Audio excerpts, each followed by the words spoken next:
आप सबका स्वागत है मेरे चैनल एक्सलर्न विद एनसीईआरटी में, जहां आपको नॉलेजफुल एनसीईआरटी से रिलेटेड चैप्टर और हिंदी और इंग्लिश के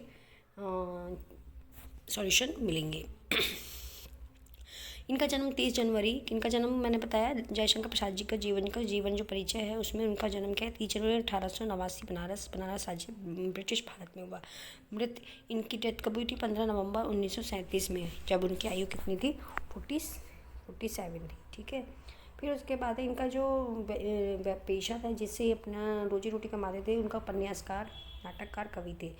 उनका उल्लेखनीय कार्य किसमें कामिनी। इनके पिताजी का नाम है बाबू देवकी प्रसाद। प्रसाद ने कविता लिखना कलाधर के उपनाम से शुरू किया था। प्रसाद ने पहला कविता संग्रह, उसका नाम था चित्रधर, जो कि ब्रज बोली में लिखा गया था, लेकिन बाद में ही किसकी भाषा में हो गई, खड़ी बोली या संस्कृत निष्ठे। और आपको मालूम होना चाहिए कि जो इनकी रचनाएं थी वो अधिकतर किस में दिखाई दी गई, संस्कृत में। ये ठीक है। और यहाँ प्रसाद ने हिंदी साहित्य में एक साहित्यिक प्रवृत्ति छायावाद का प्रचार किया। उन्हें सुमित्रानंद पंत, महादेवी वर्मा, सूर्यकांत त्रिपाठी निराला के साथ हिंदी साहित्य में छायावाद से स्वच्छंदवाद के चारों स्तंभों में से एक माना जाता है। यानी उस समय के जो महान कवि थे, लेखक थे, वो सुमित्रानंद पंत थे, महादेवी, सूर्यकांत त्रिपाठी निराला, ये सब थे। अब इससे पहले वीडियो मैंने एक कवि थे और लेखक, तो उनकी वीडियो मैंने अपलोड की है, वो आप जाके देख सकते हैं। ठीक है। इस माखनलाल चतुर्वेदी, ये जो वीडियो है माखनलाल चतुर्वेदी जी की है, वो मैंने वीडियो बनाई है और जो आपके एग्ज़ाम में बहुत ज़रूरी है। निराला के साथ हिंदी साहित्य छायावाद में स्वच्छंदतावाद के चारों स्तंभ में माना गया है। इनके शब्दावली हिंदी के फारसी तफसीर हुई। जो इनकी शब्दावली, जो इनकी कविता है, वो फारसी से दूर है। इनके संस्कृत तत्सम रूप से ही शब्द जो है इनकी, जो उस समय अभी मैंने आपको बताया था, जो इनकी कविता है, जो इनकी भाषा है, संस्कृत के टच में है। फिर आप देखेंगे शब्द और संस्कृत से व्युत्पन्न यानी तद्भव भी शामिल है। इसमें क्या शामिल है, तद्भव भी शामिल और संस्कृत भी। इनकी कविता में विषम रोमांटिक से लेकर राष्ट्रवादी उनके युगों के विषय में पूरे क्षितिज में समेटे हुए हैं। उनके नाटक हिंदी में सबसे अग्रणी माने जाते हैं। प्रसाद के सबसे प्रसिद्ध नाटकों में स्कंदगुप्त, चंद्रगुप्त, ध्रुव स्वामिनी ज़्यादातर एग्जाम में पूछा जाता है। कई बच्चों ने पसंद करते हैं क्योंकि वे हमें प्राचीन काल के बारे में ज्ञान देते हैं, तो ये अधिकतर पूछे जाता है एग्जाम में, इसको आप लिख सकते हैं। निम्न से अधिकांश प्राचीन भारत की ऐतिहासिक कहानियों पर आधारित, इनमें से कुछ पौराणिक कथनों पर आधारित है।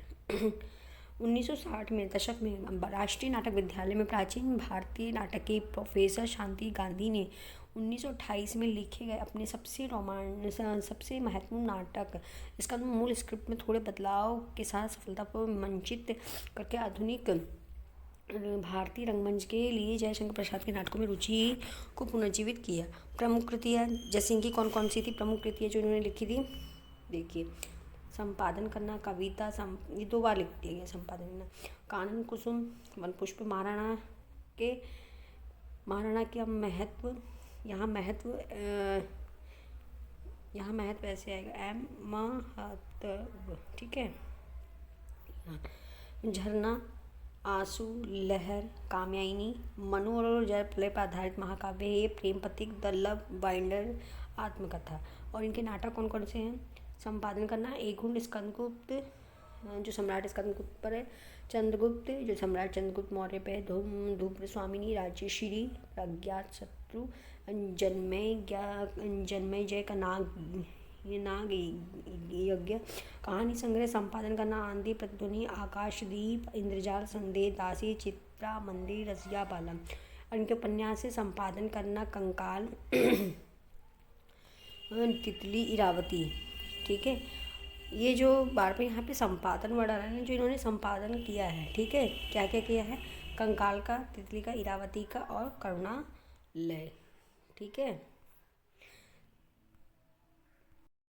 जयशंकर प्रसाद के बाद हमारा दूसरा सूर्यकांत त्रिपाठी निराला का जीवन परिचय है, जिनका उपनाम निराला है। इनका जन्म कब हुआ, 21 फरवरी, कब हुआ, इनका 21 फरवरी 1896 में मिदनापुर पश्चिम बंगाल में, निधन इनका 15 अक्टूबर 1961 में इलाहाबाद उत्तर प्रदेश में हुआ।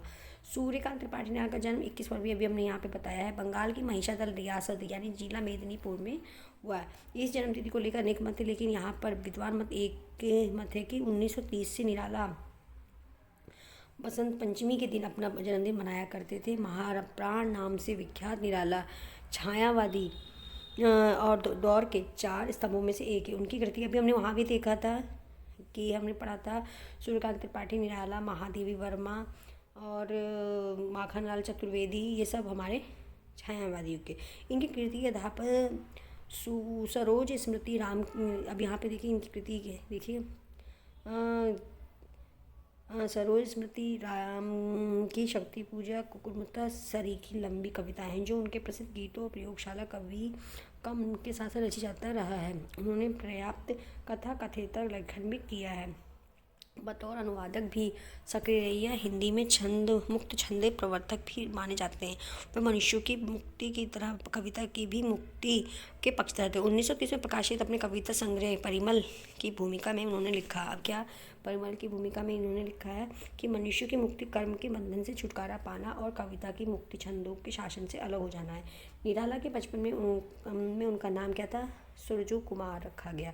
उनके पंडित राम सहाय तिवारी उन्नाव बेसपाड़ा जिले गड़ाकोला गांव के रहने वाले थे। वह महिषादल में सिपाही की नौकरी करते थे। निराला की शिक्षा हाई स्कूल तक हुई।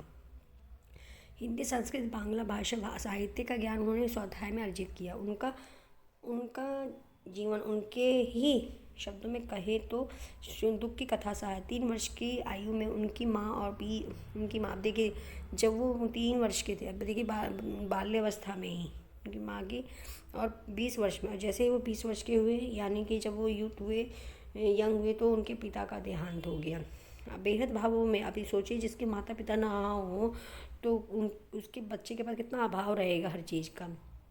हम फिर भी बहुत लकी हैं कि हमारे पास पेरेंट्स हैं, और हम जो बचपन से आज तक हम मांगते आए हैं, जो बोलते हैं, वो पेरेंट्स ने हमारी सारी जो हमारी ख्वाहिश थी वो पूरा किया है, जो हमारी विश थी वो उन्होंने पूरा किया है, इसलिए पेरेंट्स की रिस्पेक्ट कीजिए। बेहद अभावों संयुक्त परिवार का जिम्मेदारी उठाते। अब उन्होंने क्या, जब बहुत अभाव हो गया तो संयुक्त परिवार में रहते तो उन्होंने जिम्मेदारी उठाया।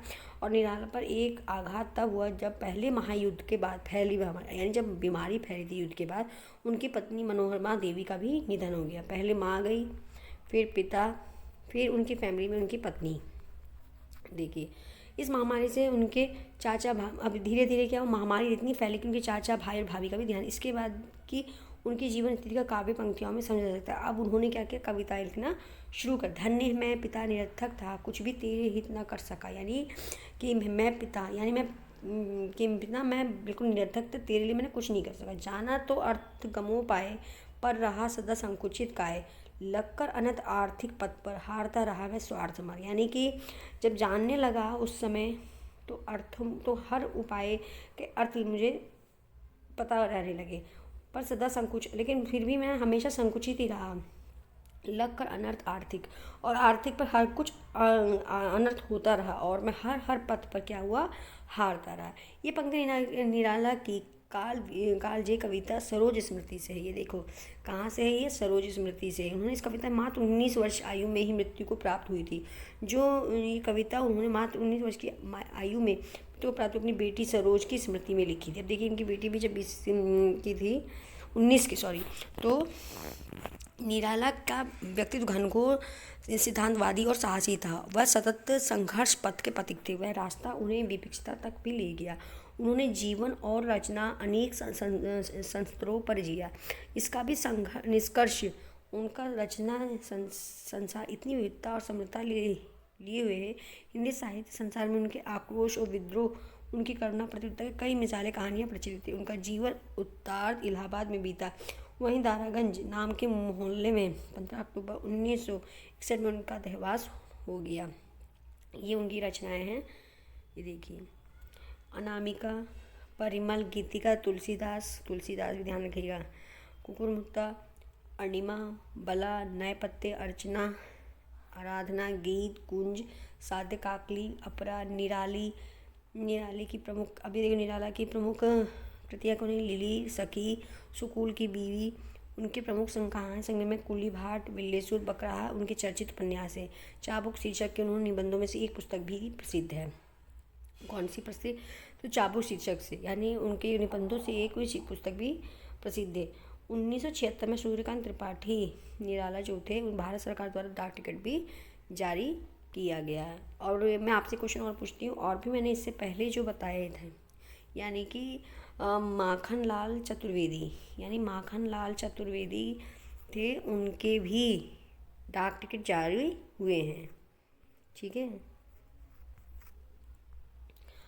आप मेरे चैनल को ज़्यादा से ज़्यादा लाइक और सब्सक्राइब कीजिए और अपने फ्रेंड्स को शेयर कीजिए, जिससे उनको भी हेल्प मिल सके। और इससे ज़्यादा डिटेल में आपको किसी भी चैनल पर वीडियो नहीं मिलेगी, इसीलिए आप मेरे चैनल को ज़्यादा लाइक कीजिए, सब्सक्राइब कीजिए। और अपने जिस भी एग्ज़ाम के आप तैयारी कर रहे हैं उसके लिए आपको all the best. Thank you. जय हिंद, जय भारत।